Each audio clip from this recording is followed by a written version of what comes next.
Blood. At least, that's what it looked like. An ocean of red, tossing and turning in the field behind my house. At the center of this blood sea, a door, void of any connecting architecture, standing absolutely still, despite the pandemonium unfolding around it. Every so often, the tides would climb the wood and submerge its shape completely. After each dip beneath the waves, it would resurface, closer than before, beckoning me to reach for it and reveal the secrets held within. Soon enough, it filled my field of view. Then, blackness. I always woke from this dream panicked. Something about it just shook me to my core. I didn't want to open the door, but it had this strange hold over me. An unseen force seemed to govern my will. Luckily, in these nightmares, I was never able to turn the knob, always an observer, taking a back seat to the scene itself. And what a horrific scene it was. A feeling more than a view, an indescribable dread that only ever fully set in when I awoke. It was enough to render me stricken with fear on my many restless nights. Last night was no exception. The dream came and went, just as it always did. I jumped to a sitting position and gathered my wits. In turning my head towards the bedroom window, I saw it, out in the clearing, halfway between the house and the forest's edge. It was the door, the one from my dream, soaked in moonlight. I couldn't believe it. In an utterly broken state, I rubbed my eyes to make sure I wasn't seeing things. I pinched myself to know that I was awake. Indeed, I was. The sight before me was a real one, just as it had been in my dreamscape. The damn thing called to me, a sickening call that resonated through every last bone in my body. I couldn't fight the insatiable curiosity that overtook me in this moment. It was enough to nudge a frightened child into the dark, or a feeble mouse to birds of prey. A pull so strong, it made me need the door as much as I needed the air in my lungs. A terrible, wicked need. Unable to resist, I ventured out to the field and stepped over to it. My heart pounded so hard, it echoed off the door's wood. Contrary to the signals I sent my body to run, I stayed. Not only did I stay, but I reached out for the knob. Luckily, my hand stopped mid-turn. Perhaps it was the adrenaline, or maybe the overwhelming fear that cascaded throughout my body. Either way, I was able to regain my movement and back away from the door. This small victory over the mysterious powers that befell me, however, would be short-lived. It was soft at first, like a creek rolling in the woods, but it grew louder and more powerful. A river, then a waterfall, and finally a dam, bursting out into the world. A relentless energy devouring everything in its path. It was a familiar sound, one I knew very well. I turned and saw the blood from my dream. A tsunami of horrific proportions hung in the night air for a brief moment, before crashing down to earth. It engulfed my home within seconds. I had no choice at this point. Just before it touched the land at my feet, I opened the door and stepped inside, swiftly closing it shut behind me. I was now an animal caught in the trap of an unknown hunter, a hunter who would soon sink its talons into my flesh. With my hand still against the door, I craned my neck around to survey the area. What I saw was unexpected. It was a room, the kind of room you might see upon entering an office building. There was a desk with a receptionist tapping away at a keyboard, and stairs leading up to the next floor. But the design, it was all white. I had to turn away at first, blinded by the brightness. With my eyes adjusted, I turned back, and the receptionist took notice. "Oh, hello there. Come, please. I won't bite, I promise." I hesitantly stepped over to the front desk. She smiled. "What is this place?" I asked. She dodged the question. Sorry for the theatrics. It's the only way we can get people to open the door. The allure isn't enough, it seems. Human fear is one thing we don't fully understand yet. We're still working out the kinks, you see. I looked at her, confused, not completely sure just what she was rambling on about. Oh, I almost forgot. You're expected upstairs in room 371. I'll take you there. Before I could object, she walked out from behind the desk and grabbed me by the arm, pulling me up the stairs with a vicious grip, smiling the whole way up. Don't look so troubled, dear.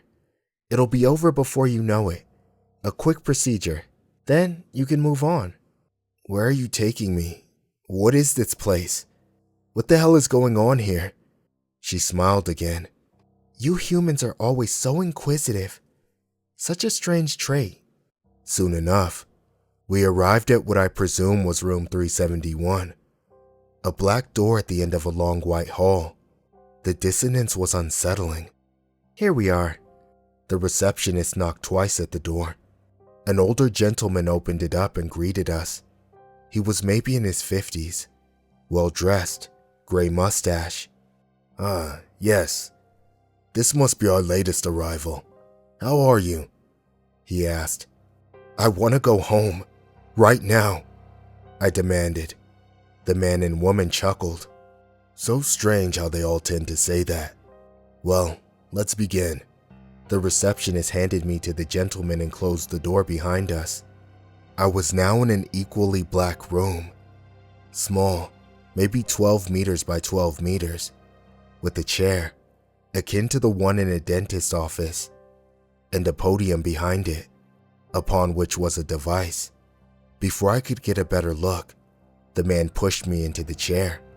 Restraints automatically wrapped around my wrists and ankles.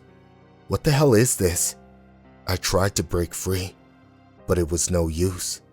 Calm down. You'll only make things worse for yourself. It's best you don't struggle. Not much point in it anyhow. Another individual entered the room, a younger gentleman. Henry, where in God's name have you been? Quick, come man the controls. Yes, sir. Sorry, sir. Henry stepped over to the podium and started adjusting things. The older man walked over to me and smiled.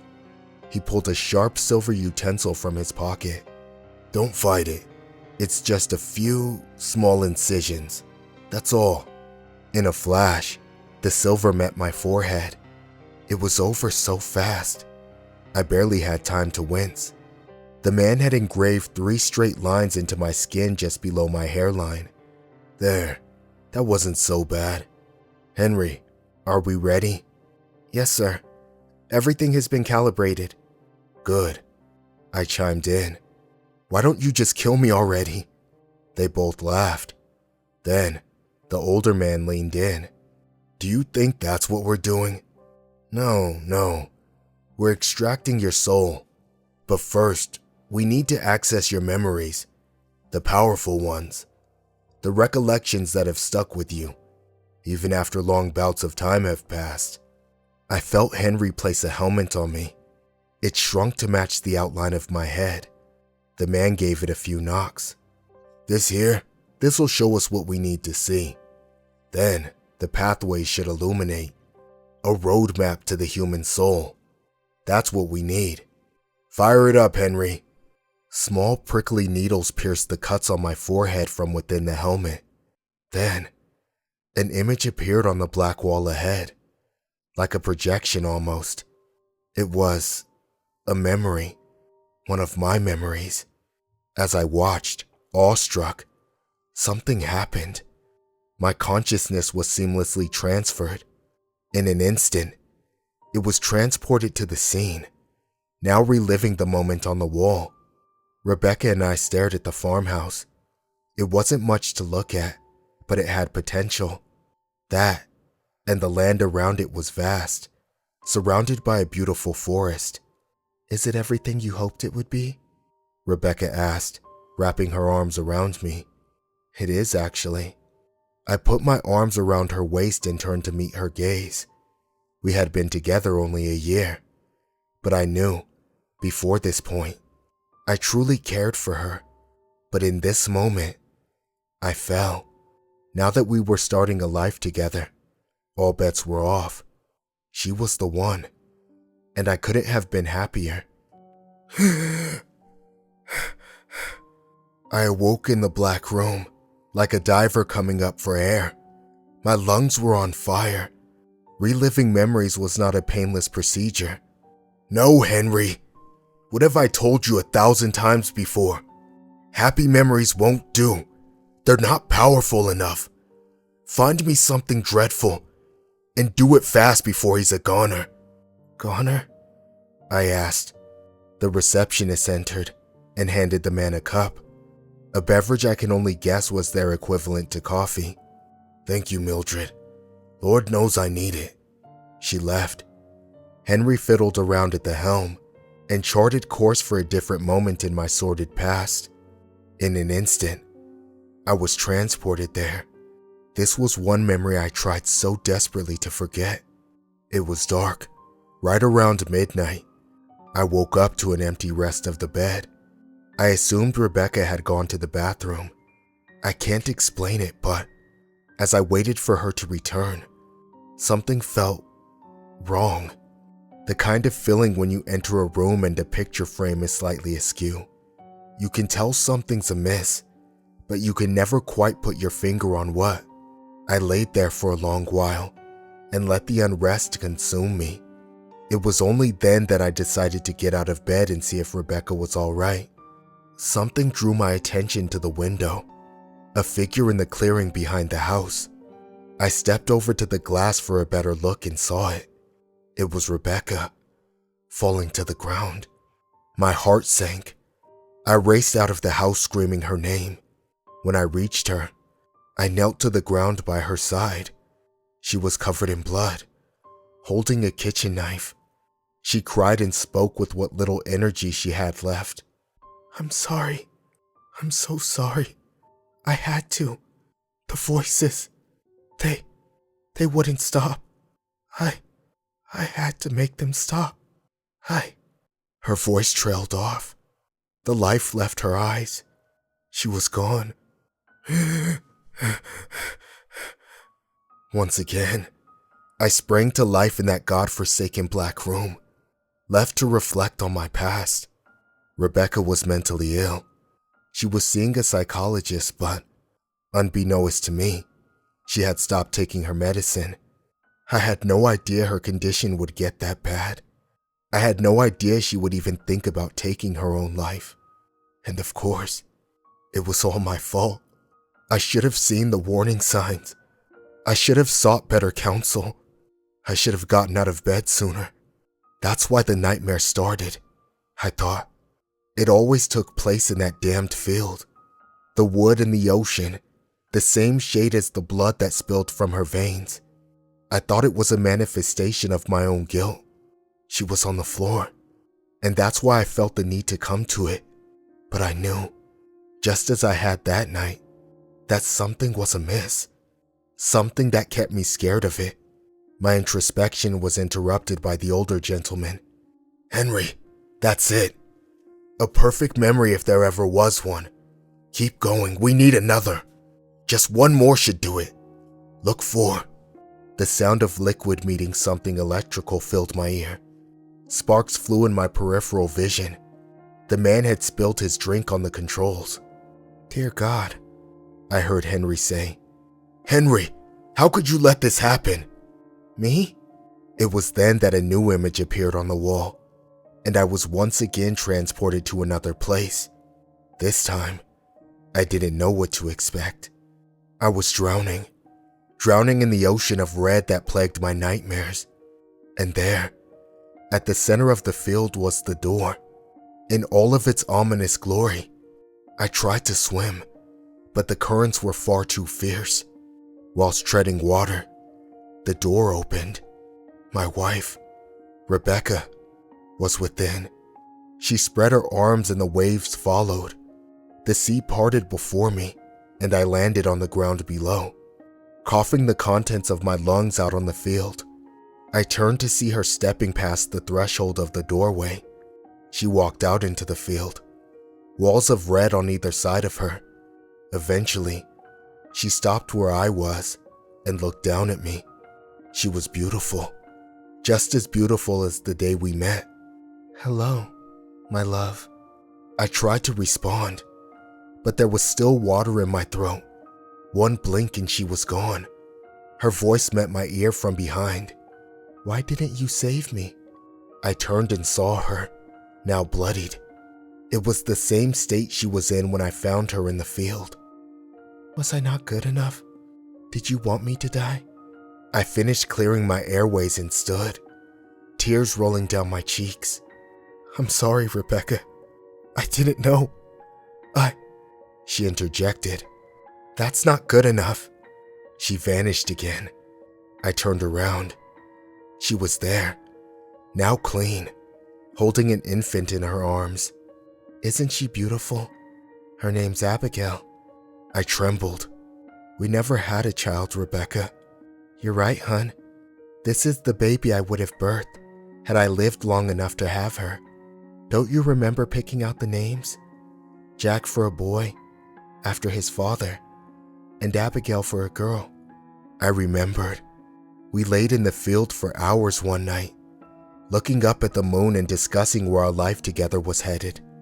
At one point, we talked about children. Rebecca wanted 3, but I insisted on no more than 2. 1 boy and 1 girl, Jack and Abigail. We mapped out their childhoods and pictured every moment. There would inevitably be some tough times, but we agreed it would all be worth it. I remember Rebecca. She walked over to me and handed me the baby. I looked into its eyes. She was perfect. It's hard to say how I knew, but it was her. The same Abigail we pictured years ago. "You should have saved me, Jack. Now, they'll never exist." A harsh wind came from the forest.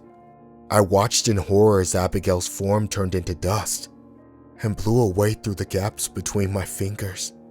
I had only known her for a moment, but still, I cried. "My little girl, gone. Why are you doing this?" I pleaded, her face now tinged with anger. "You deserve the same regret I felt. I plunged the blade into my skin, but you could have stopped it. I needed you in that field, and you weren't there." With that, the floodgates opened. A dam of tears burst and streamed down my sides. So too did the blood water around us. It towered overhead for a brief period before crashing into me. Once above the waves, I watched as Rebecca walked across the water and into that red door. She looked back and offered me one last sentiment. "Goodbye, Jack." The torment was over, but it had taken its toll. I let myself sink into the depths of the ocean. It would be my final resting place. After everything that had been dredged up, I truly wanted to die. I kept wavering in and out of consciousness. I could hear Henry and the man arguing. "He's not doing so well. We may have to cut this one loose. We can't afford the backlash if this gets out." "Pull yourself together, Henry. If we can just get one more good one." That was the last thing I heard before passing out. For a time, I drifted through the black void of a dreamless slumber, until finally, something pulled me out. Rebecca's voice. A thunderous cadence that would have woken even a bear from hibernation. "Wake up, Jack." I awoke in a white room, the kind of which I recognized. It was a hospital. It seemed I was being looked after. A nurse was checking my vitals when she looked over and noticed my eyes open. "Oh gosh, you're awake. Brilliant. You've been out for quite some time." What happened?" I asked in a groggy slur of speech. "You were found in a field behind your home, out cold. You've been comatose for nearly 24 hours. I tried pulling myself up into a sitting position. She pushed my shoulders back down. "Please, rest. You've lost a lot of electrolytes. I'll go get the doctor. She'll help. Sit tight." The nurse left and I gathered some composure. Comatose, huh? Does the body wonders? Strange nightmares. Repressed memories. The works. I let out a morbid laugh, amazed that my brain could even construct such dream worlds. Within moments, the doctor came in and greeted me. She explained my battered state and advised me to stay for observation over the next few days. I agreed. She went over the finer points of my treatment, but then took a detour to ask me a question. "Oh yeah, I almost forgot. What happened to your head?" "My head?" I asked, unsure of what it was she was referring to. It was then that I noticed the faint brush of gauze against my scalp. "Here, take a look." She handed me a mirror and carefully removed the bandage. I was mortified by the sight. Above my eyes were 3 perfectly straight cuts etched across my skin.